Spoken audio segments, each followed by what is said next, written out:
안녕하세요. 불러주셔서 감사합니다. 저는 미술비평과 매체미학 쪽 작업들에 많이 관심을 가지고 비평이나 연구 작업을 하고 있는 곽영빈이라고 합니다. 안녕하세요.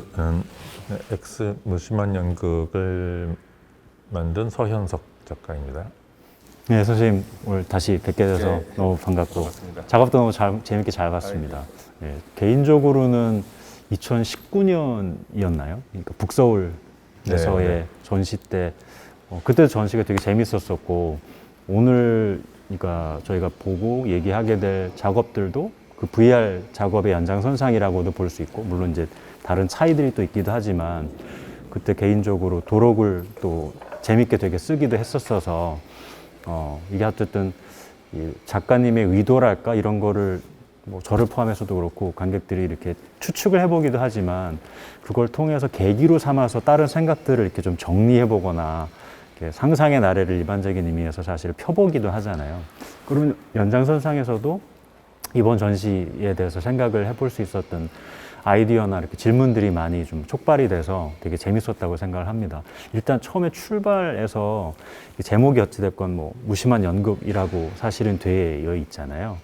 그래서 사람들이 이게 연극이라고 제목이 붙어 있으면 이게 연극인가? 뭐 일반적으로 어쨌든 VR 생각을 많이 할 텐데 그런 만약에 질문을 처음에 던진다고 이렇게 문을 만약에 띄운다고 하면 거기서 좀 이렇게 좀 작가님께서 덧붙여 주실 말씀 혹시 있으실까요?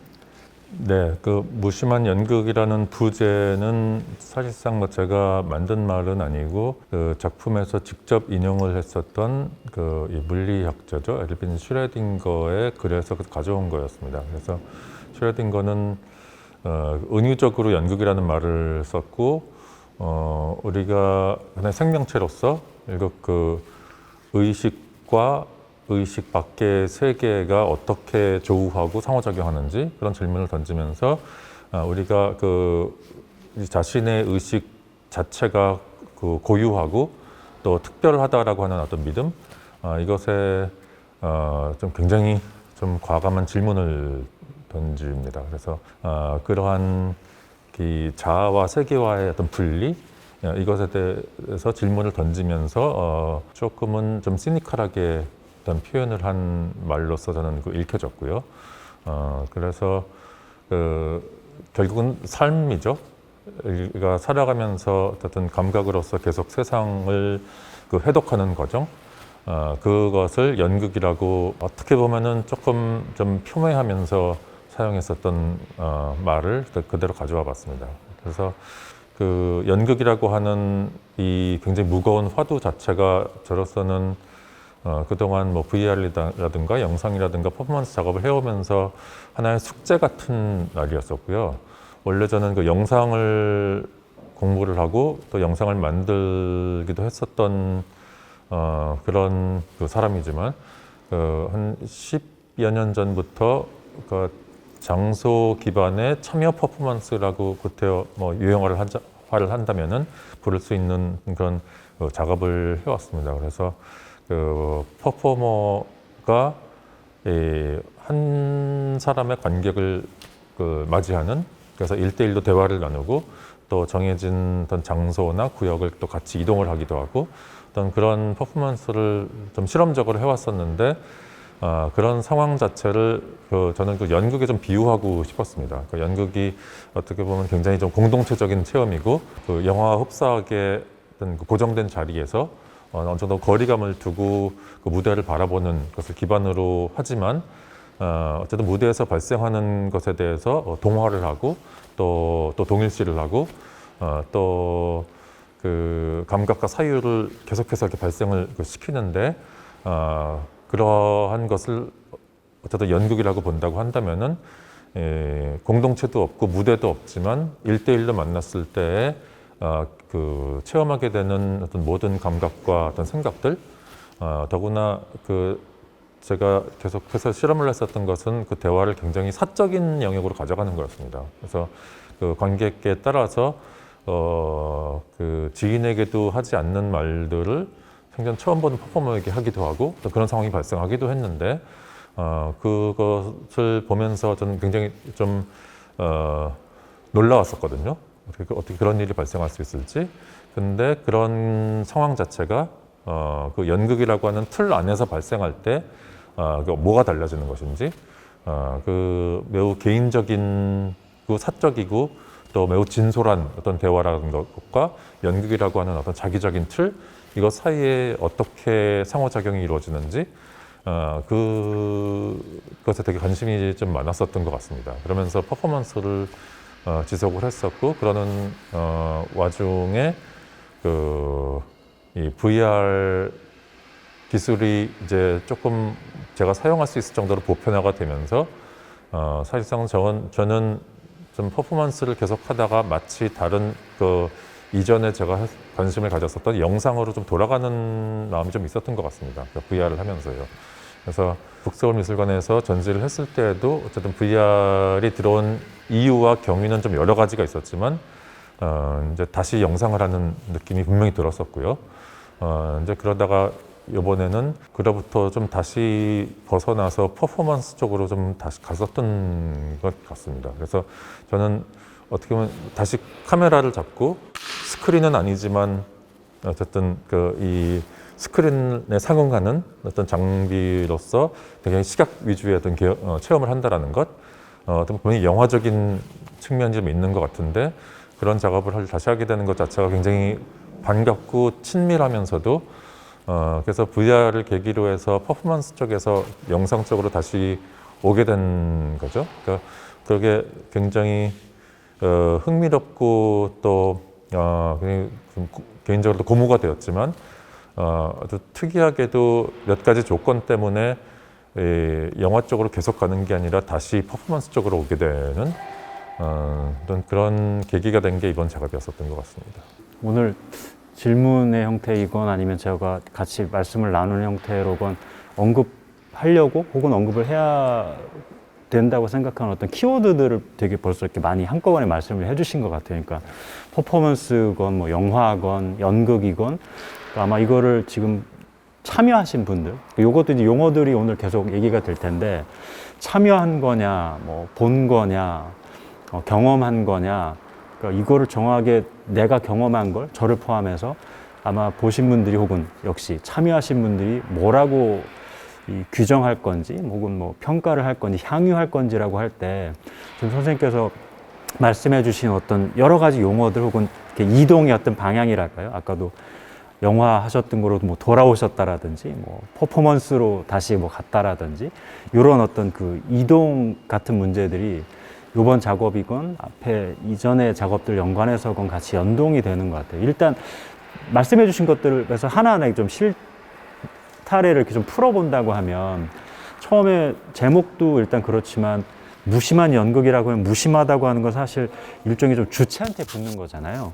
그러니까 물론 이제 대상도 있긴 있지만 뭐 내가 강아지를 되게 사랑하는데 왜 너는 나를 이렇게 뭐 관심을 안 주니 뭐 이런 식의 걸 할 수는 있지만, 연극은 일반적으로 어쨌건 되게 사람들이 보는 경험의 어떤 대상화된 쪽에 가깝고, 물론 이제 그건 또 전통적인 얘기고 그 선을 넘는 연극적인 차원의 어떤 작업들이 많이 있긴 있지만, 저는 또 예를 들어서 아까 영화도 얘기하셨었지만 무심하다고 할 때 떠올랐던 건 이제 그 소련의 에이젠슈타인이 썼던 책 제목에도 그러니까 무심하지 않은 자연이라는 Non-Indifferent Nature라는 그 책 제목이 있잖아요. 그래서 자연은 우리한테 기본적으로 뭐랄까 좀 무심한, 요즘에 이 기후위기가 많이 얘기가 되니까 소위 이제 중이병이라고 얘기하면서 인류가 이 지구에 도움이 되는 건 다 멸절하는 것밖에 없다라는 식의 기후위기의 좀 극단적인 버전이랄까. 그래서 이 지구가 우리를 위해서 있는 게 아니고 우리한테 되게 관심이 있는 것도 아니고 그러면서 좀 무심하다랄까. 그런 연장선상에서도 그런 좀 우스갯소리 같지만 자연하고 인간의 관계랄까요. 그런 거를 혹은 세상이라고 할까요. 그런 연장선상에서도 무심하다고 하는, 뭐 관심이 없다고 하는 그 얘기들이 사실은 연동이 되는 걸 텐데, 선생님께서 지금 작가님께서 얘기해 주신 지점에다 연극을 그걸 딱 붙여놓으면 연극이 무심하다라는 게 약간 그 관계 설정에 있어서 일단은 질문의 차원에서 되게 좀 좋은 의미에서겠죠. 생산적인 차원에서 연극을 내가 관심이 있어서 보는 건데 연극이 나한테 관심이 없다랄까? 이게 사실은 좀 전에 말씀드렸던 연장선상에서도 일단은 이게 퀘스천 마크로 기존에 생각했던 것들하고 어쨌든 잘 들어맞지 않는다는 의미에서도 일단 제기가 되는 것 같거든요. 혹시 그거에만 일단 출발점을 삼는다고 하면 혹시 덧붙여 주실 말씀 있으실까요? 네, 어떻게 보면은 좀 삥 둘러서 되게 핵심적인 문제에 다가가 주신 것 같고요. 그러니까 어쨌든 체험의 주인공은 그걸 관람객이라고 부르든 관객이라고 부르든 뭐 체험자라고 부르든 어쨌든 나인데 주체가 좀 전도되는 상황이 저게도 되게 중요한 것 같습니다. 그러니까 무심하다라고 하는 상황에 주체가 내가 아니라 어쨌든 내가 알 수 없는 어떤 그 대상이라는 것, 그렇다고 한다면 나의 감정은 무엇인가? 어쩌면은 그런 무심함이 나한테 뭐 전염이 될 수도 있는 거고요. 연극의 힘이라는 것 자체가 어쨌든 어떤 특수한 감정을 나한테 이양을 하고 거기에 대해서 동화되도록 하는 것이라고 한다면은 그 무심하지 않은 어떤 이 열망이나 뭐 애정이나 뭐 고통이나 뭐 이런 것들이 아니라 사실상 그런 것들이 다 비워진 상태, 그것을 무심함이라고 좀 부르지 않을까 좀 생각해 보기도 했습니다. 네. 그러니까 또 연장선상에서도 그렇지만 뭐 셰익스피어건 뭐 얘기를 할 때도 세상은 연극에 불과하고 뭐 너희 인간들이 뭐 주체라고 생각하지만 사실은 이건 뭐 꿈에 가깝다랄까요? 그런 의미에서도 또 연극의 메타포나 이런 게 사실 많이 환기되기도 하잖아요. 그러니까 또 그거하고 연장선상에서 생각해 보면 이 작업을 아까 좀 전에도 썼던 표현 중에 이걸 내가 본 거냐 참여한 거냐라고 말할 때에도 꿈에 불과하다라고 이걸 되게 좀 이렇게 덧없는 것으로 이렇게 기각하는, 우린 되게 진짜라고 느끼지만 야 사실은 너희가 경험하는 건 뭐 신적인 존재가 됐건 그런 차원에서 내려다볼 때건 꿈에 불과해, 뭐 더스트 뭐 이렇게 먼지에서 와서 먼지로 돌아간다는 식의 그런 차원의 연동을 해서 생각을 해보게 된다고 하면 사실 이 작업은 VR이라는 거의 출발점도 그렇지만 뭐랄까요, 이제 내가 직접, 저 같은 경우도 이걸 쓰고 경험할 때 살짝 눈 밑에 밑으로 보이는 게 이제 이 간극을 뭐랄까 이걸 없애야 되나? 혹은 또 어떤 경우는 또 오늘도 말씀을 드리겠지만 저는 가장 인상적이었던 게 어찌됐건 이제 회랑을 이 국회의원 오신 분들은 많이 아시겠지만 극장의 경험 들어가기 전에 보게 되는 데였는데 거기서 되게 좀 일반적이면서 좀 무서운 이거 너무 높아서 되게 애매하다, 이게 가짜라고 생각을 하려고 하기 위해서 눈 밑을 보긴 보면서도 사실은 내가 이게 진짜가 아니라는 걸 알면서도 그 무서운 느낌들은 여전히 지각적으로 느껴지는, 그러니까 다시 좀 요약을 하자면 꿈에 불과하다라고 우리가 악몽을 꿀 때도 이렇게 뭐 자기를 때려보라고 한다라든지 꼬집는다고 한다라든지 하는 차원에서 이 둘이 다르다라는 거를 딱 이렇게 전제하기 위해서 동원을 하는데, 사실 VR 작업은 지금 말씀드렸던 것처럼 내가 이게 진짜가 아니다랄까 일반적인 의미에서 나는 여기 국회의원 서울관에 있는 거야, 그냥 걷는 거니까 무서워할 필요 없어라고 인식적으로 아무리 저한테 환기를 해도 지각적으로 느껴지는 것이 여전히 독립적으로 존재한다랄까. 그래서 이게 지금 이런 어떤 입격 효과라고나 할까 하는 차원의 또 전제가 된다는 의미에선 아까 그 연극의 메타포, 이건 진짜가 아니고 꿈에 불과해 라고 하는 거하고는 또 거리가 또 다시 생기잖아요. 그거의 차원에서의 어떤 효과랄까, 이거를 의도하고는 또 무관하게 사람들이 이걸 되게 재밌어하는 사람들도 있을 것이고, 혹은 뭐 이거야말로 VR이 예를 들면 뭐 가야 할 방향이라랄지, 예를 들면 여기서도 영화나 이런 것들하고 비교했을 때 이런 게 좀 차이점이랄까. 근데 또 사실은 영화 얘기를 할 때도 뭐 4D니 뭐니 하면서 이런 식의 어떤 뭐 냄새가 됐건 이런 걸 강화한다고 할 때에도 VR의 이런 차원을 일종의 영화가 다음 단계에서 어떻게 좀 성취해야 될 목표로 또 얘기가 하는 분들도 있잖아요. 그런 이렇게 논의들하고 연동해서 작가님 생각하시는 게 있으시다면. 일단 그 말씀하신 이 곡을 틈새로 보이는 상황, 저도 그게 되게 흥미롭다고 생각이 됐는데요. 일단은 서구인들의 경우는 이게 막혀서 안 보인다고 하더라고요. 그러니까 어떻게 보면 이 아시아인들에게 주어진 하나의 특혜라고도 볼 수 있을 것 같은데요. 그래서 이거를 막는 게 맞는 건가? 아니면 그냥 놔둘까? 그러다가 어쨌든 그냥 놔두기로 했는데 이 안에서 체험하는 것에 대해서 굉장히 독특한 균형점을 제공해 주는 거는 틀림없는 것 같고요. 그러니까 그걸 제거했을 때 물론 그 환영성은 훨씬 더 증대가 되겠지만 이게 틈이 보임으로 인해서 또 어떤 가능성이 생길까?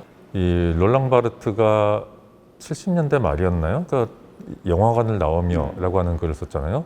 그러니까 어쨌든 그 글은 영화에 관한 건데 굉장히 특이하게도 영화관에 들어가며도 아니고 영화관에서도 아니고 영화관을 나오며 말이죠. 그러니까 그 영화의 매혹에 대해서 자기 자신에게 거리감을 두는 것에 대해서 얘기를 하는데 그게 브레이트적인 거리감도 아니고 어떤 감각적으로 굉장히 어떤 묘연한 중간 위치에 자기를 놓으면서 아마도 그게 70년대 초중반에 이 소위 그 정신분석적 기호학자들이라고 하는 그 사람에 대한 응대 같기도 한데 어떤 굉장히 독특하게 영화에 대해서 이야기를 풀어가는 것 같다는 생각이 들었거든요. 그러니까 사실상 영화관에서 나오는 그 상황, 그 순간 자체가 영화라고 하는 매체가 무엇인가에 대해서 말해줄 수 있는 굉장히 독특한 하나의 거의 특혜에 가까운 순간처럼도 여겨지기도 하거든요.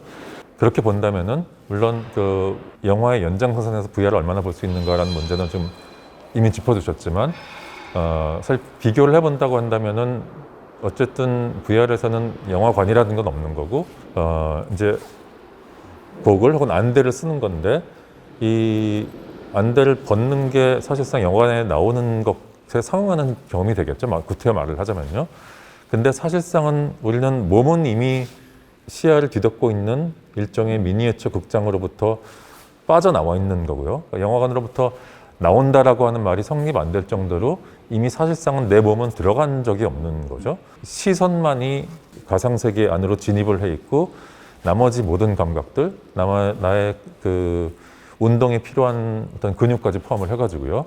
신체와 기관을 구분을 한다고 한다면은 한 기관만 그 내 신체로부터 동떨어져 가지고 마치 내 신체가 그것을 꿔준 것처럼 영화관 안에 들어가 있고 나머지의 모든 내 신체 기관과 부위들은 어쨌든 영화관 밖에 있다라는 것 자체가 굉장히 흥미롭고 것 같거든요. 그러니까 사실상 영화관에서 이렇게 걸어서 나오는 것보다 그것에 상응하는 안대를 벗는 게 훨씬 더 쉽기도 하고요. 그리고 이 틈으로 뭔가가 보인다라고 하는 것은 이 내가 영화관 안에 결국은 있지 않다라고 하는 것 자체를 끊임없이 상기시켜주는 꼴이 되는 것 같거든요.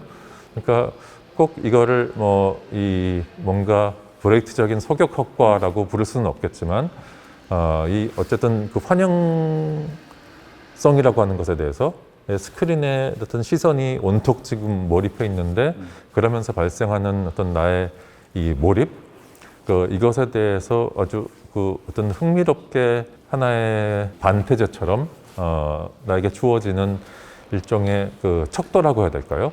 아까 말씀하신 대로 이것은 가짜지만 이렇게 틈으로 보면은 어쨌든 내가 여전히 기댈 수 있는 어떤 이 기준점이 있다라고 하는 것, 그 양가성이 어쨌든 지금 상태로서는 VR의 굉장히 흥미로운 점 같습니다. 그러니까 원래 있는 거죠. 나는 이분화되어 가지고 이 안에 들어가 있으면서도 동시에 그 바깥에 있는 건데 그 양면성, 그러니까 양가성을 상기시켜주는 게 요 틈이 아닐까 좀 생각이 듭니다.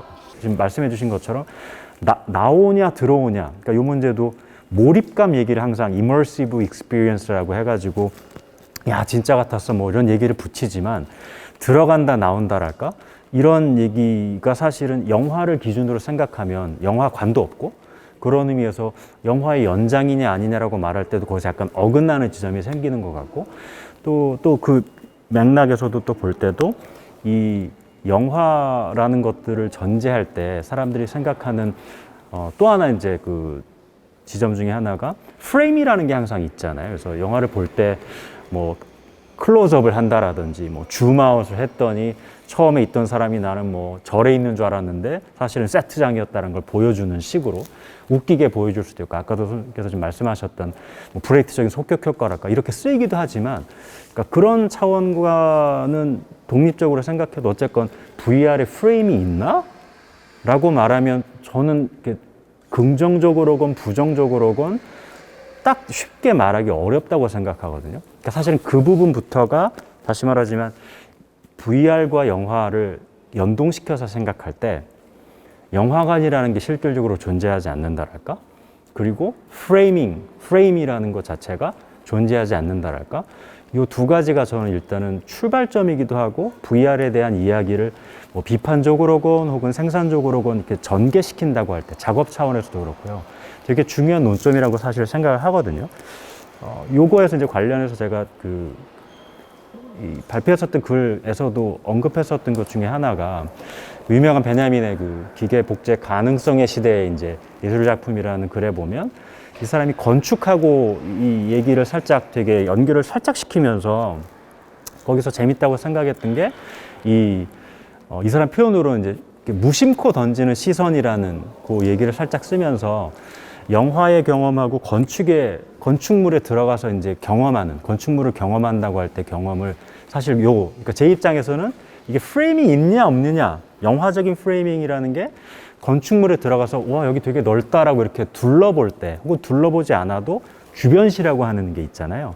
영화에서는 사실 주변시가 중요하지 않고 프레임만 이미 다 전제가 돼 있기 때문에, 근데 건축물에서는 그게 가능해지고, 저는 이 지점이 사실은 VR을 볼 때 강조해서 쓰는 경우도 있고 쓰지 않는 경우도 있는데, 이번 작가님 작업에서도 사실은 뭐 바다로 나가는 지점이라든지 이렇게 할 때든지 저도 그렇고 주변을 이렇게 돌아보게 된다라든지 할 때 이 부분을 쓰는 지점들도 있고 쓰지 않는 지점들. 그래서 나는 요것만 앞에 것만 따라가야 하는 차원에서는 이 앞에의 전경화가 되는. 그러니까 다시 요약을 하자면 영화하고 VR을 연동시켜 생각할 때 어떤 중첩되는 지점과 중첩되지 않는 지점들. 그래서 그런 연장선상하에서의 VR을 예를 들면 저 같은 경우는 영화에서 출발을 하기도 하고 접점을 놓기도 하지만, 예를 들면 베냐민의 그 짧은 구문이지만 건축물하고의 경험을 연동시키는 지점들이 또 구체적으로는 프레이밍이라는 것, 영화의 어떤 되게 중요한 뭐 미학을 얘기한다고 할 때도 항상 어떻게 프레임을 짰느냐라든지 뭐 세노그래피라든지 이런 얘기들을 할 때도 연극적인 차원의 것들을 가지고 올 때도 그렇고 항상 중요하게 얘기가 되는데, 그 부분이 말 그대로 쫙 드러나지 않는다랄까요? 거기에서의 어떤 경험의 양태가 아까도 언급해 주셨던 그 말씀만 들으면서 이 얘기를 하면서 이제 딱 정리를 하자면, 우리가 어떤 문제가 있을 때 야, 이거 왜 너는 직면을 안 하고 이렇게 숨으려고 그래 하면서 타조가 이렇게 뭐 모래에다가 머리만 이렇게 딱 박는 거를 상상을 하잖아요. 나머지는 뭐랄까, 몸은 바깥에 있고 머리만 혹은 눈만 그 욕조에다가 넣는 같은 경험이랄까요? 그래서 나머지는 실제로 여기에 좀 차가운 걸 느끼고 있고 얼굴만 뜨겁다랄까, 혹은 반대랄까, 이런 어떤 차이들이 있는 지점들이 어쨌든 중첩을 시키자고 하면 영화와 건축 차원의 어떤 이런 경험들, 이게 꼭 몰입이 되느냐 안 되느냐만 다른 차원에서 여기 많이 걸쳐 있다고 생각하거든요. 이런 것에 관련해서 혹시 작업하시는 차원에서건 덧붙여 주실 생각이 있으실지 궁금합니다. 예, 굉장히 흥미로운 점들을 얘기를 지금 해주신 것 같고요. 그러니까 어쩌면은 프레임이 없다라는 것 그 자체가 그 생각의 날개를 달아주려고 하는 것 같거든요. 그래서 그 날개를 달고 이거 어디로 갈 수 있을지, 아까 이거 시작하기 전에 안드로메다 말씀도 해주셨던데 정말 안드로메다로 갈 수 있을지 어떤 그런 좀 흥분된 상태가 보면 있는 것 같거든요. 그러니까 말하자면 그 아방가르드 시대의 어떤 매체 가능성을 발굴해가면서 들떴었던 어떤 그런 것들이 좀 소환되는 것 같기도 하고요. 근데 또 한편으로서는 하늘로 뛰어 오르려고 하는 생각을 또 이렇게 막 끄집어 당기는 어떤 그런 기준점들도 있는 것 같거든요. 그러니까 결국 프레임이라는 게 뭘까? 지적을 해주신 대로 어쨌든 우리가 프레임을 체험하지 않는다라는 것 자체가 정말 흥미로운 것 같거든요. 근데 결국은 이것이 VR이 영화와 어떻게 관계가 있는가 없는가, 이 문제와 관련돼서 어떻게 보면 그것을 같이 하나의 그 통찰의 어떤 그 단초로서 프레임이라고 하는 걸 탁 던져주신 것 같은데요. 결국 그 카메라 옵스큐라 얘기를 꺼낼 수밖에 없을 것 같습니다. 그러니까 카메라 옵스큐라 안에 사실상 프레임은 없었던 거죠. 그래서 그 앤 프리드버그가 그 버추얼 윈도우스인가요?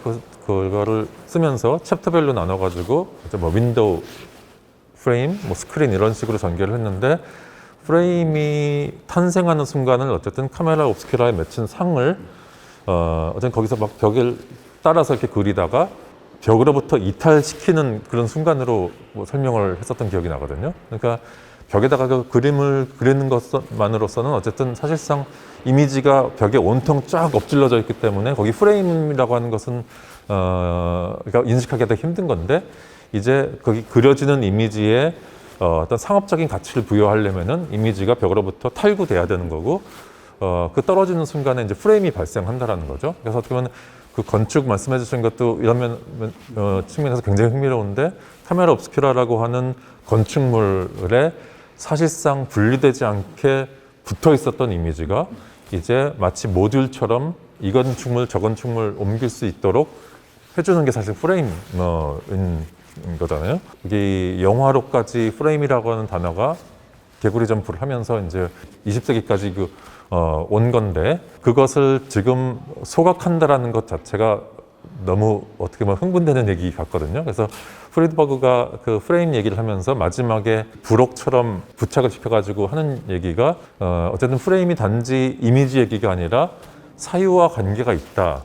그러니까 이미지의 발달사와 사유의 발달사가 깊게 서로 연동되고 있다라는 말을 하고 싶어가지고 그 하이데거를 불러와서 하이데거는 사진에 대해서는 전혀 얘기를 안 한 사람이지만 프레임 얘기를 어떤 사유의 틀로서 얘기를 하는 거죠. 그래서 그 뭐 라인강의 댐에 갔더니 라인강에 그 산책을 갔더니 이제 산업화가 이루어지면서 댐을 만들어 놔가지고 댐 때문에 나는 사진을 안 찍었는데도 이미 거기 프레임이 생겼네라고 나는 표현을 하면서 은유적으로 그러니까 바라보고 생각하고 이러는 과정에 프레임이라고 하는 것을 그 근대화라고 하는 어떤 못된 이 괴물이 그 강제적으로 주입을 한다라는 거죠. 그러니까 결국 그 얘기는 우리에게 주어진 어떤 근대화의 몹쓸 이 틀이 우리의 어떤 사유의 자유를 분명히 발목을 잡고 있는 건데 그로부터 어떻게 우리는 해방될 수 있을지 어떻게 다시 틀이 없는 사유를 할 수 있을지 이런 얘기로 좀 전개를 하고 있는 것 같습니다. 그래서 그렇게 본다면은 꼭 뭐 이게 1대1로 대입이 되는 건 아니지만 VR을 썼을 때 갖게 되는 몰입감이 해방감이라고 그러니까 은유적으로라도 설명할 수 있는 어떤 그런 특징을 조금은 좀 갖고 있거나 아니면 흉내내는 것 같거든요. 물론 VR 안에서 펼쳐지는 세계를 그 그래픽이나 애니메이션으로 연출한다면 또 다른 얘기지만 최근 들어서는 어쨌든 이 360도를 촬영하는 카메라들이 나오고 있고 그걸 보면은 사실상 영화의 연장선상에서 그 카메라를 쓸 수가 있는 거죠. 그러니까 말하자면 렌즈가 180도를 찍는 걸로 이렇게 두 개가 붙어 있는데 알고 보면은 프레임이 있는 거죠. 다만 그 프레임과 프레임이 만나는 선을 지워버려서 사방을 둘러봐도 프레임의 끝선이 보이지 않게끔 우리 눈을 속이고 있는 거고요. 이 3D나 애니메이션으로서 이 가상세계를 구축할 때에도 프레임이라는 개념이 있는 것 같습니다. 그래서 저는 이렇게 이 전시를 준비하는 과정에서 이걸 계속 테스트를 해봤는데 아까 말씀하신 그 바다 장면 있죠? 거기까지 굉장히 오랜 구간을 이동을 해야 되기 때문에 거기까지 갔을 때 저희들끼리 표현으로는 그러니까 튀었다. 그러니까 판이 튀는 것처럼 이 안에서 보이는 것과 실제 공간 간의 동기화를 해놓는 게 끊어져 버리는 거죠. 제가 의도했었던 이미지가 이 공간에 오면은 보여야 되는 건데 전혀 다른 곳으로 여기서는 가버리는 거죠.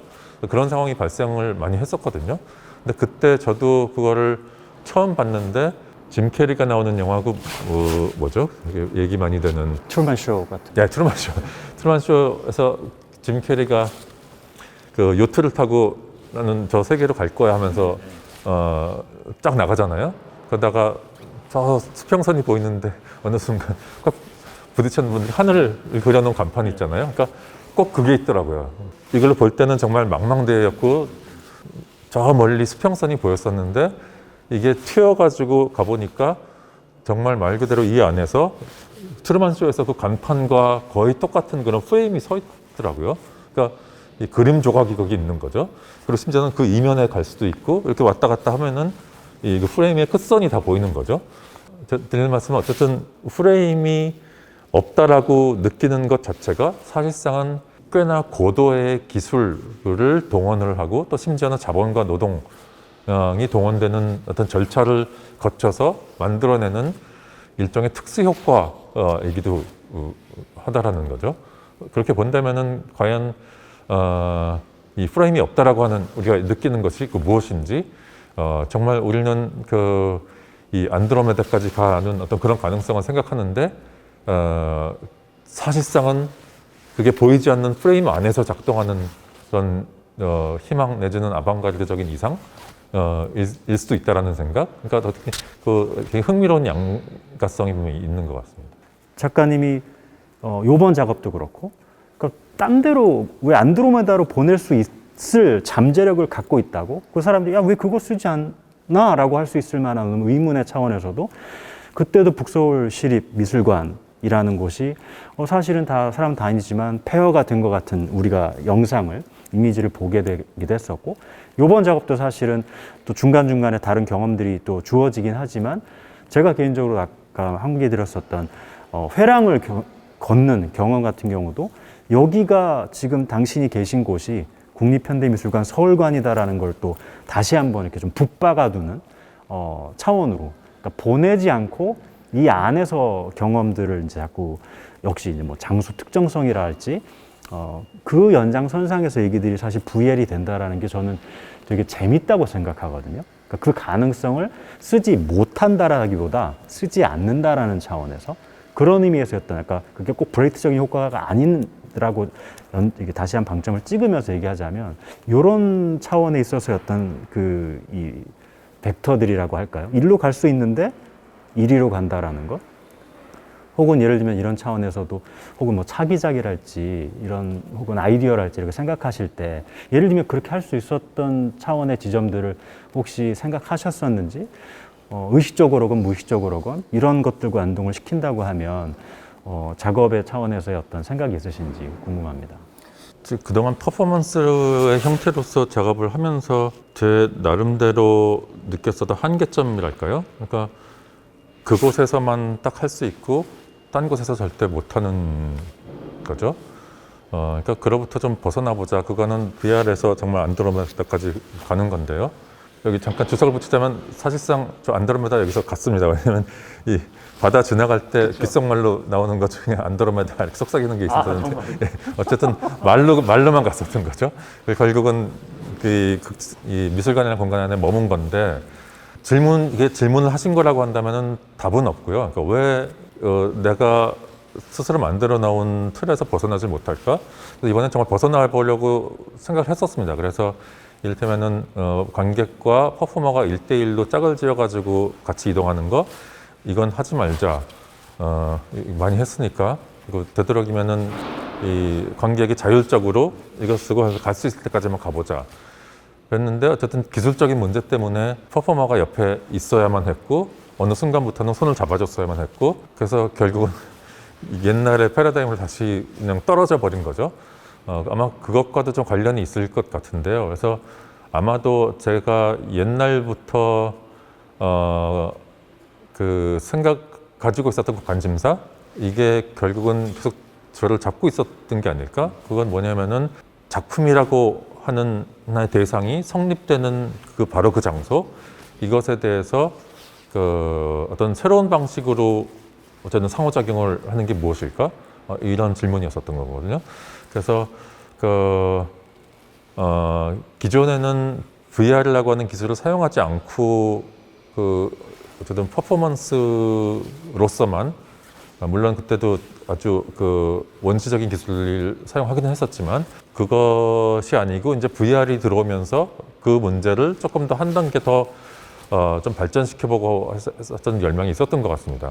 그래서 영화관을 떠난다라고 하는 경험, 물론 VR은 영화관이 없지만은요, 이 안대를 벗었을 때 어떤 방식으로 이미 나에게 익숙해져 있는 세상이 돌아올 것인가? 내가 그곳으로 다시 돌아갔을 때 나의 감각은 어떻게 바뀌어 있을까? 여기에 대해서 좀 고민을 많이 했었던 것 같습니다. 그래서 영화관을 떠나며 이것에 대해서 아마 두 가지를 생각을 해봤었는데요. 하나는 돌아가신 유현록 감독님이 6.25 전쟁 당시에 부산에서 데스카 감독의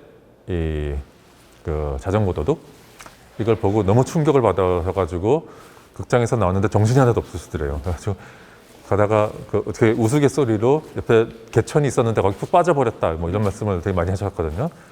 그게 하나 생각이 났고 또 하나는 이제 영화는 아니지만 또 영화관도 아니지만 게이머들이 몇 시간 동안 막 게임만 하고 다시 일상생활로 돌아왔을 때 그 이 현실 자체가 환영처럼 느껴진다 이런 말을 되게 많이 하잖아요.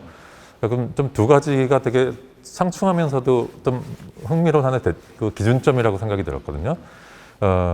어쨌든 우리 뭔가 체험을 하고 일상으로 돌아왔는데 하나는 굉장히 가짜처럼 여겨진다. 하나는 가짜처럼 여겨졌는데 내가 거기 빠져버린 거죠. 그러니까 실제로 그게 엄습해가지고 내 신체에 영향을 확 준 건데 이게 양면성이 되게 흥미롭다고 생각됐거든요. 그리고 그 말은 다시 말하면 저는 이 게이머가들이 하시는 말씀이 더 굉장히 흥미롭다고 생각이 됐고 어쩌면 게임이라고 하는 것 자체가 결국 내가 뭔가 행동을 거기서 해야 되고 거기에 대해서 보상을 해주는 건데 정말 궁극의 보상이 있다고 한다면은 이 게임이 끝나고 나의 세계로 다시 돌아왔을 때 그것에 대해서 어쨌든 다르게 볼 수 있다는 것 그게 아닐까 좀 생각이 됐고요. 그래서 아마 칸트가 이 말을 들었으면 되게 좋아했을 것 같거든요. 그러니까 우리가 살고 있는 세계가 사실상은 감각 정보의 조합에 불과한 거죠.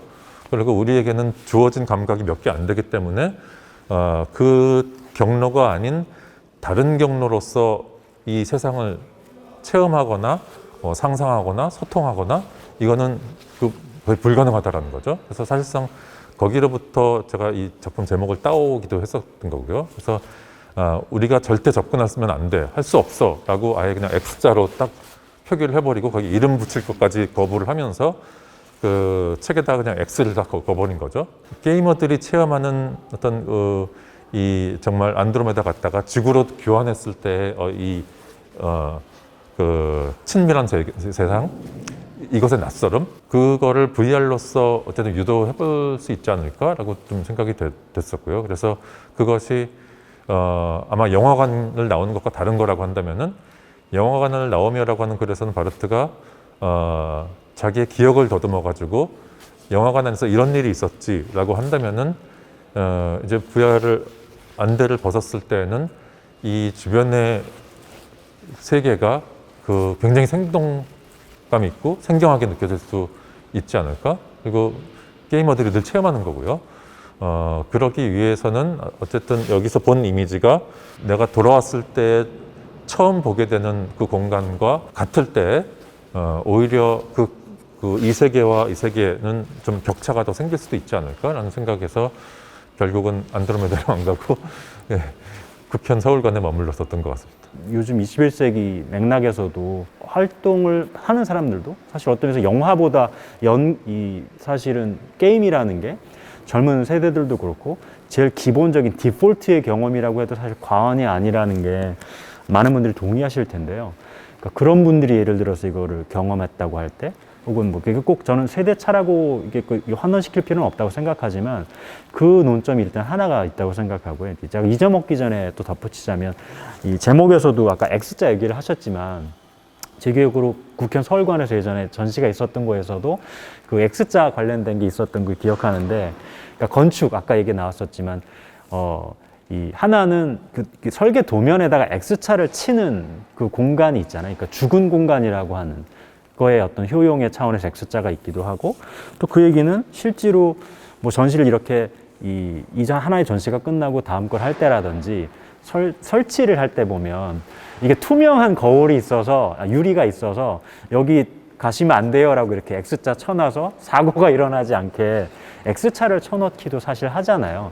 그러니까 저는 요것들이 결국은 이렇게 직접적으로 똑같은 거는 당연히 아니지만 이게 미지의 세계라고 하는 차원의 뭐 포털의 경험의 연장선상에서이기도 하고 들어가서는 안 된다라는 차원의 뭐 금지의 맥락이기도 하고 혹은 아까 말씀드렸던 것처럼 건축의 사실 도면에서는 이 공간은 사실은 죽은 공간이다라고 사실 마킹을 해놓는 차원에서도 사실 X자가 있다라고 하면 아까 처음에 환기했었던 것처럼 VR이라는 게 이전에 다른 것들이 경험하게 해줄 수 없었던 것을 경험하게 해준다라거나 그것과 연동을 시켜준다라거나 거기 우리를 보내준다라거나 이런 것들하고의 어떤 그 간극을 생각해 볼 때에도 약간의 겹쳐지는 레퍼런스라는 참조점이라는 차원에서도 좀 재미있는 여러 가지 생각들을 촉발시킨다고 생각을 하거든요. 그러니까 어쨌든 두 가지, 게임의 문제, 유저냐 아니냐라는 차원의 문제,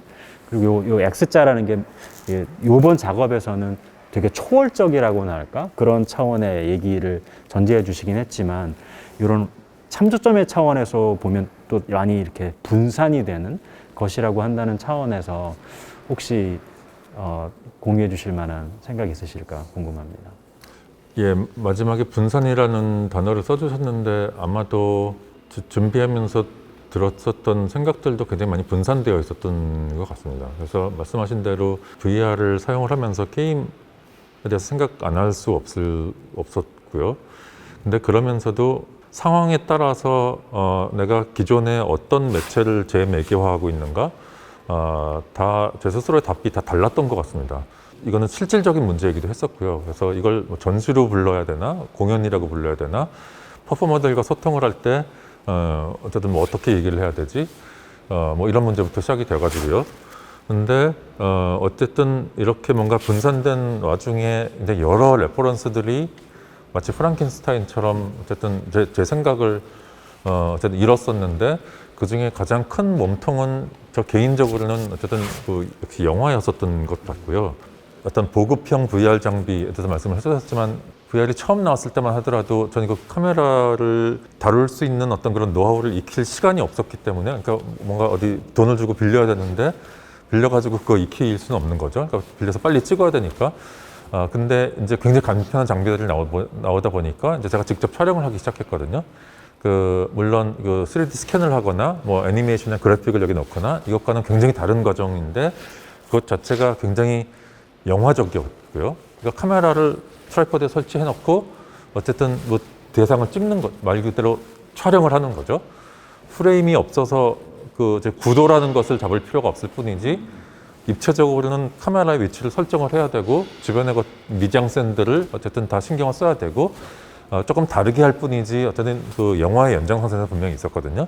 근데 그러다 보니까 어쨌든 간에 이 여러 개의 렌즈로 360도를 찍는 거고, 그것을 컴퓨터 프로그램 안에서 다 이제 조합을 해야 되는 건데, 마치 그 데이비드 호크니의 사진 작업처럼 이제 그 누더기들을 다 이제 붙여야 되는 건데, 그 과정에서 이 누락되는 것들이 있는 거죠. 말하자면 트라이포드가 놓인 자리인 거죠. 그러니까 그걸 봤을 때는 지금 그 VR에 대해서 쓰신 글에 대해서 그 스피어 말씀을 해주셨는데 어떻게 굉장히 흥미로운 은유 같거든요. 그러니까 여기 이걸 쓰고 앉았을 때 정말 이 원 안에 들어가 있는 것 같은 거죠. 또 여기 한 가지 흥미로운 점 추가하자면은 내 카메라가 있었던 자리, 그러니까 이 체험자로서는 내가 앉아 있는 자리를 이렇게 보면은 그 자국이 남은 거죠. 그러니까 말하자면은 그게 트라이포드가 온전하게 보이는 것도 아니고 최대한 어쨌든 카메라 렌즈의 시야를 다 극대화했는데 미처 다 맞닿지 않은 끝선과 끝선의 간극이 여기 있는 거죠. 그러니까 마침 우리가 풍선 안에 들어가 있으면은 이 스피어가 다 보이는데 바람 들어가는 구멍은 이렇게 점매잖아요. 배꼽처럼 이렇게. 예, 배꼽처럼 이렇게 적절한. 예. 결국 제가 이 말씀을 드리는 이유는 이 게임이라고 하는 것 자체가 그걸 없애는 과정인 거죠. 그러니까 이 온전히 시각적인 체험인데 여기에 이제 운동을 개입을 시키고, 그러다 보니까 선의 작용을 이제 시각화하는 작업을 해야 되는데, 사실상 그게 VR의 내재적인 특징은 아니라고 생각이 되거든요. 그러니까 추가가 된 거죠. 그러니까 VR이 무엇일까라는 질문을 던진다고 한다면은 뭐 60, 70년대 연극이란 무엇인가 이런 질문을 던지면서 뭐 그 희곡이라든가 뭐 배우라든가 이런 부수적인 거 다 빼고 이거 빼면은 연극이 아니야라고 할 수 있는 거 그것만 남겨놓고 한번 생각을 해보자. 뭐 이런 담론이 있었던 것 같거든요. 매체 특정성이었다. 네, 그렇죠. 예, 예. 근데 VR을 생각했을 때 이 운동성은 좀 부수적인 것이라는 생각이 들었고요. 그러니까 그게 VR 영화와 VR 게임과의 차이겠죠. 그래서 저는 분명 게임을 염두에 두고 있었지만 이 촉각이 개입되는 것을 한번 차단을 한번 해보고 싶었고요. 17세기 말이었나요? 그 멀리니 문제라고 조나단 크레리가 이렇게 언급을 하면서 자기 부인이 시각장애인이었었는데 그동안 촉각으로서 모든 사물들을 다 인식을 해왔는데 그래서 촉각으로만 머릿속에 모든 사물들의 심상을 그려놨는데 갑자기 시각을 회복한다면, 시각을 갖게 된다면은 만지지 않고 뭐 원뿔이나 구나 이런 대상들을 인식할 수 있을까? 이런 문제 갖고 존 럭크하고 막 편지를 주고받으면서 그 얘기를 했고 크레리가 그거를 가져와가지고 중요한 거는 인식할 수 있다 없다 이게 아니라 이때 이미 감각을 분화하기 시작했다. 그리고 그러면서 시각이 중요해지기 시작했다. 그리고 그 이유는 카메라 옵스큐라 때문이다. 뭐 이런 식의 논리를 펼쳤었는데 그게 생각이 났거든요. 그러니까 어쨌든 우리는 좀 감각이 분화된 시대에 살고 있고 따로따로 생각하는 것 자체가 나름대로 어떤 유용한 접근 방법이 될 수도 있는 거죠. 물론 우리는 그것을 다 통합적으로 생각해야 되는 필요성도 물론 있기는 하지만 그렇다고 할 때 이 촉각이 개입되지 않고 그 순수란 말이 어울릴지 모르겠지만 정말 그 온전한 시각 체험만으로서 VR을 하게 될 때 내가 여기서 뭘 보는데 계속 현실 확인을 해야 되는 거죠. 이것이 진짜인가 가짜인가. 그래서 습관적으로 이제 손이 가는 거죠. 그래서 만져보게 되고 근데 게임이라고 하는 것은 거기에 대해서 보상을 해주는 거죠. 손이 들어갔을 때 인터랙션이 발생을 하게끔. 그래서 현실 세계와 똑같이 시각과 촉각이 조직화가 되는 세계를 이 안에 만들어 두는 건데 그 동기화가 배제된다라고 한다면은 감각을 우리가 스스로 인지하는 데에서 어떤 오류들이 발생할 수 있을지. 그러니까 우리는 그 VR 바깥의 세상에서는 이 보는 것과 만지는 것이 어렸을 때부터 동기화가 되어 있었기 때문에 모든 감각들 중에서도 어떻게 보면 가장 절친인 거죠. 촉각이 느끼는 거는 시각이 확인을 해주고 또 반대도 마찬가지고요. 그렇게 습관이 돼 있었기 때문에 사실상 이 동기화를 깨트린다라는 것 자체가 이 안에서 굉장히 생소할 수 있는 경험이라는 생각이 들었거든요. 그래서 좀 쓰신 글에서 파루키를 인용하시면서 작동 이미지라는 말씀을 주신 것 같은데, 그러니까 뭔가 내가 행하는 그 퍼포먼스 자체가 이미지화돼가지고 나한테 피드백을 주는 어떤 그런 상황인 거죠. 그거를 VR 이미지와 좀 연결시켜서 말씀해 주셨는데, 그 VR이 주는 가능성 중에서 영화가 하지 못했었던 걸, 그걸 짚어주셨던 거죠. 그러니까 저는 이거를 어떻게 생각을 해야 될까? 게임 쪽으로 갔다가 다시 영화 쪽으로 온 것 같습니다. 그러니까 왜 안드로메다까지 갈 수 있는데 자꾸 영화관으로 들어오느냐? 그러니까 저도 왠지 모르겠지만 그게 흥미로운 거죠. 그러니까 게임에서는 손이 동원되는 것을 적극적으로 이제 추진을 하는데 사실상 그거 자체가 자연스러운 것도 아니고 어떻게 보면은 엄청난 자본과 노동과 시간이 투자되는 일이기도 한 거잖아요. 그러니까 원래는 없는 건데 거기 손을 개입시켜가지고 손과 이 시각 정보와 상호작용을 한다는 것 자체가 매우 특수한 기술인 거고요. 물론 그 기술을 사용하는 것도 저에게 부담이기도 하지만 그래서 사실상 못 쓴 것도 있지만 이걸 안 쓸 때 그래서 시각이 촉각으로부터 고립이 될 때 그러니까 이걸 쓰고 정말로 아까 타조 말씀을 하셨듯이 난 여기서 아무리 일해봤자 이 안에서는 이 모래밭 속에 내 눈이 이거 원통 파묻혀 있기 때문에 현실 확인을 못 해주는 거죠. 얘가.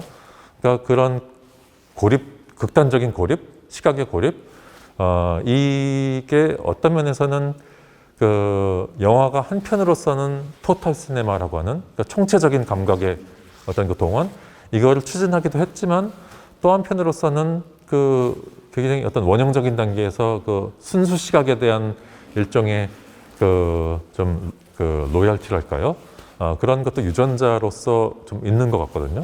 그러니까 그런 것을 한번 복원해 보면 어떨까? 그래서 긴 복도를 지날 때에도 물론 틈새로도 보이고 내 발의 감각이 남아 있는 거죠.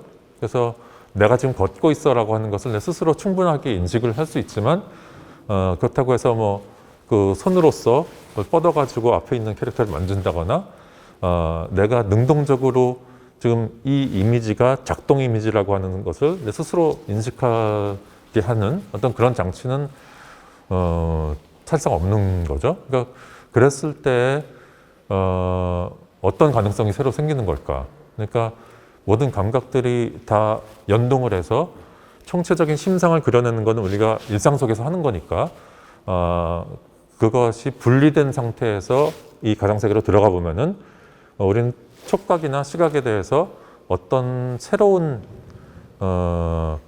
인지력이 생기는 걸까? 전혀 생각지 못했던 새로운 촉이나 감각이 생길 수는 없을까? 뭐 이런 것들이 정말로 궁금했었던 거죠. 근데 막상 저도 정말 이러면은 이렇게 될 것이다라고 예측을 했다라기보다는 이러면 어떻게 될까 정말 궁금해가지고 부유하는 그런 상황을 연출을 해봤던 거죠. 그러니까 사실상 기술적으로는 비교적 간단했었던 게 그 시점을 그 땅으로부터 확 올려본 건데 그랬을 때 그 고소공포증을 느낄까? 뭐 당연히 느끼겠지만 이를테면은 이 고소공포증이라는 게 온전히 시각적인 체험인 걸까? 물론 그 건물 꼭대기에 올라가면은 얼굴로 바람도 맞고 윙 하는 소리도 들리고 이런 것들이 다 그 합쳐져 가지고 내가 엄청나게 높은 곳에 있고 떨어지면 죽는다 이런 공포로서 다가오겠지만 그런 거 다 제거하고 시각만 있을 때도 그런 그 비슷한 공포가 똑같은 수준으로 발생을 할까? 근데 저도 고소공포증이 되게 심하거든요. 그러니까 발생을 하는 거죠. 그러니까 시각 정보가 도대체 어디까지 하는 건지 이것에 대해서 영화가 미처 생각하지 않았었던 어떤 구석들이 있는 걸까? 그 새로운 단초들을 이 VR을 통해서 마련할 수 있는 걸까? 이런 질문이 들었었던 것 같습니다. 그래서 역시 질문을 돌아가자면 역시 그 영화와 계속 비교를 하면서 그 작업을 했었던 것 같습니다. 마지막 아마 시간상으로는 질문이나 코멘트가 될 것 같은데요. virtual이라는 걸 무엇이라고 규정하느냐의 차원에서 한쪽으로는 이런 의식과 뭐 이 세상이 존재하느냐 이게 꿈이냐 아니냐의 문제들도 있지만 또 역으로는 대단히 피지컬한데 우리가 경험할 수 없었던 것들을 가능하게 대리로 하지만 이전의 방식과는 전혀 다른 차원에서 제기할 수 있는 가능성을 우리에게 제공해 준다는 차원에서 역설적으로 이쪽의 문제하고는 약간 다른 것 같지만 윤리적인 차원의 문제를 또 역시 동시에 제기한다고 생각하거든요. 실제로 오락의 차원에서 VR의 이런 경험들을 쓰는 뭐 우리가 많이 논쟁점으로도 나오지만 넓은 의미의 포르노 산업이라든지 사실은 그쪽에서 이것들을 그 어떤 쪽보다 사실은 예술가들이 하는 것보다 가장 먼저 뭐 히틀러나 이런 사람들이 얘기했듯이 전쟁하고 사실은 이런 성적인 문제가 기술의 발전을 가장 선도한다고도 할 수 있는 아이러니의 어떤 역사적인 상수였기도 했었잖아요. 그러니까 이런 의미에서 이런 어떤 윤리성의 문제랄까, 이런 그러니까 어떤 피지컬함의 문제, 대리 경험으로서의 vicarious experience라는 차원에 있어서의 virtual을 VR의 V자를 만약에 규정한다고 실제로 벌어지고 있는 영역 차원에서 짚는다고 하면 여기에 대한 작가님의 혹시 의견이나 생각이 있으실지 그걸로 이렇게 일종의 마무리를 해보면 어떨까 싶습니다.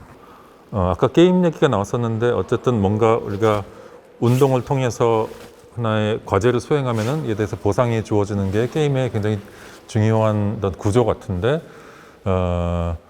어쨌든 VR로서 게임에 많은 어떤 요소들이 좀 제가 원하든 원하지 않던 간에 들어온 것 같고요.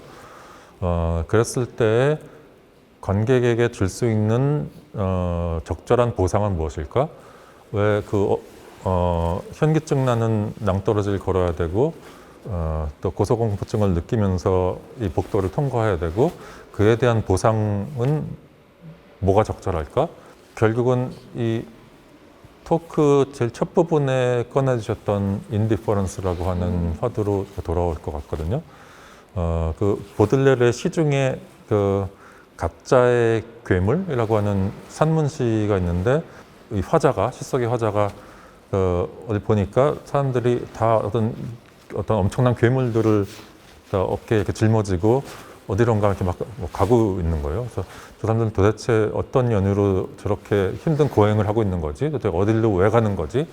너무 궁금한데 이게 아주 짧은 시거든요. 어느 순간에 그 엄청난 무게의 indifference가 나의 어깨를 눌렀다라는 구절로 시가 끝나거든요. 그러니까 어떻게 보면 해방감이죠. 너무 궁금한데 에이 뭐 그러거나 말거나 이렇게 되는 건데 그거를 또 하나의 속박으로 표현한 것 자체가 되게 흥미로웠거든요. 어떻게 보면 indifference라고 하는 게 나는 어떤 이 세상에 뭔가 나의 그 욕망을 투자를 그동안 해왔고 또 뭐 연극을 볼 때도 마찬가지죠. 온갖 그 감정으로서 거기다 동화되어 왔는데 indifference라고 하는 것은 어떻게 보면은 그에 대해서 거리감을 두는 거잖아요. 그리고 나의 투자했었던 감정들을 철회하거나 아니면 그냥 소각을 시켜버리거나 그래서 뭔가 어떤 단절이 일어나는 상황인데 그것을 어떻게 보면 우리가 해방감이라고도 볼 수 있을 것 같고요. 그래서 아까 그 죽음 말씀을 하셨는데 어떻게 보면 뭐 주체, 거창하게 말하면 주체 혹은 뭐 의식 혹은 그 영화적인 어떤 동일시 이런 그 감정선들의 죽음이라고도 뭐 할 수 있을 것 같고요. 그러니까 또 한편으로서는 이 VR을 체험을 하면서 발생하는 어떤 모든 가능성들이 결국은 그 소각되고 마는 그래서 어쨌든 VR의 특징 중에 하나가 물론 영화도 비슷하지만 연극도 마찬가지지만 이 물질적이지 않다라는 것. 그러니까 끝나고 나면 내 손에 쥐어지는 게 아무것도 없는 거죠. 하다못해 영화 보고 나면 티켓이라도 있지만 뭐 그것도 아닌 거고요. 그러니까 이 빈손으로 남는다라고 하는 것을 환기시켜주는 것, 그것이 어쩌면은 그 VR이 가진 매체적인 특성이라고 제가 개인적으로 파악했었던 것들의 가능성을 가장 또 그 극대화시켜주고 그것을 구체화시켜주는 하나의 그 종결이 아닐까 좀 그런 생각이 좀 들었습니다. 그래서 그것 자체가 한편으로서는 해방감이지만 뭐 보들레르가 표현을 했었던 것처럼 또 한편으로서는 굉장히 부담스러울 수도 있는 거죠. 그러니까 결국은 이걸 안대를 벗고 내가 익숙해져 있는 나의 세계로 돌아왔는데 그것에 대해서 어떻게 전과는 다른 방식으로 접근을 하면 좋을지 이런 질문을 제가 던져줄 수만 있다라고 한다면은 그것 자체로서 어떤 큰 의미가 있을 거라고 좀 생각이 됐거든요. 근데 거기에 그 질문에 indifference라고 하는 이 몬스터를 살짝 얹어준다라고 한다면은 어쨌든 간에 나가 가진 열망과 두려움과 이런 것들이 다 혼재하고 있는 어떤 이런 그 세상인데 결국 그 모든 것이 사멸하는 것이고 일종의 메멘토 모리로서 그 어떤 필멸성을 상기시켜준다라고 한다면은 그리고 그것이 VR의 특성을 연장시켜주는 어떤 그런 연장선 산에서 또 상기시켜주는 거라고 한다면은 꼭지점에 서서 이제 익숙해져 있는 세상을 다시 만났을 때 그 메멘토 모리라고 하는 괴물 같은 그것을 나는 앞으로 이제 어떻게 짊어가지고 가야 하는 건지 질문으로부터 너무 많이 빠져나왔죠. 아닙니다. 너무나 멋있게 또 보들레르의 시를 또 인용을 해주셔서 저도 화답가처럼 보들레르 얘기로 마무리를 지으면 어떨까 하는 생각이 들었는데요. 그 보들레르 시 중에 이카루스의 추락이라는 시가 있는데 거기에서 이런 구절이 나와요. 정확한 워딩은 아니지만 제가 기억하는 게 거의 비슷하다면 내가 팔이 부러졌다 구름을 잡아내느라 뭐 이런 표현을 쓰거든요. 이 사람은 시만 썼을 뿐인데 엄청난 비난을 받고 야 너 같은 인간은 살아서는 안 돼 거의 뭐 비윤리적인 좀 전에 질문의 연장선상에서라고 말하면 비도덕적이라는 사실 지탄을 받고 현세에서의 피지컬한 삶의 세속적인 차원에 있어서는 엄청난 사실 파멸을 경험을 하기도 했었던 사람이라고 본다고 하면 말씀해 주신 끝나고 나서 이거 벗고 나면 아무것도 없는 것 같다고 아까 뭐 영화는 표라도 남는다고 하셨지만 저는 그 간극에도 불구하고 보들레르 같이 이 구절에서 짚었던 것처럼 시라는 언어적인 걸 통해서 뜬구름을 잡다가 팔이 부러지기도 하는 게 사실 그 사람의 삶이었다고 말한다고 하면 말씀해 주신 벌추얼한 차원의 이 작업들도 실질적으로는 현실에서 벌어지지 않았다라고 기각할 수 없는 차원에서 무엇인가를 우리에게 상흔으로 어떤 흔적으로 분명히 남긴다고 생각을 하고 저는 그게 넓은 의미에서 뭐 들레즈그 같은 사람이 뭐 벨송이나 프루스트 같은 사람들을 인용을 하면서 현실적이라고 실제적이라고 번역을 우리가 많이 하는 그러니까 더 리얼, 뭐 the real이라고 번역하는 걸 virtual한 것과 현실적이라고 혹은 현행적이라고 번역하는 락듀얼이라고 하는 actual이라고 하는 것, 이 둘이 사실은 실제의 일부이지 virtual은 그 바깥에 가짜가 아니다고 말하는 그런 차에서 우리가 경험한 것들, 이 경험의 양태가 피지컬하게 손에다가 뭐 생채기를 남기진 않지만 뜬구름을 잡다가 정말 팔이 부러지기도 하고 삶이 무너지기도 하고 혹은 도약을 해서 다른 방향의 환희를 경험하기도 하는 차원에서 또 작가님께서 해주셨던 혹은 앞으로 해주실 작업들의 연장선상에서도 저에게 어떤 커다란 새로운 질문들을 제기하는 게 아닐까라고 일종의 화답가처럼 또 덧붙여보고 끝내면 어떨까 싶습니다. 오늘 너무 긴 얘기 또 흥미롭다고 전 개인적으로 생각하는데요. 다른 분들도 보시는 과정 안에서 되게 사유를 촉발하는 차원의 계기가 됐으면 좋겠다는 생각을 마지막으로 덧붙여 봅니다. 네, 멋진 말 너무 많이 해주셔서 빨리 메모를 좀 해야겠습니다. 감사합니다. 네, 감사합니다. 감사합니다.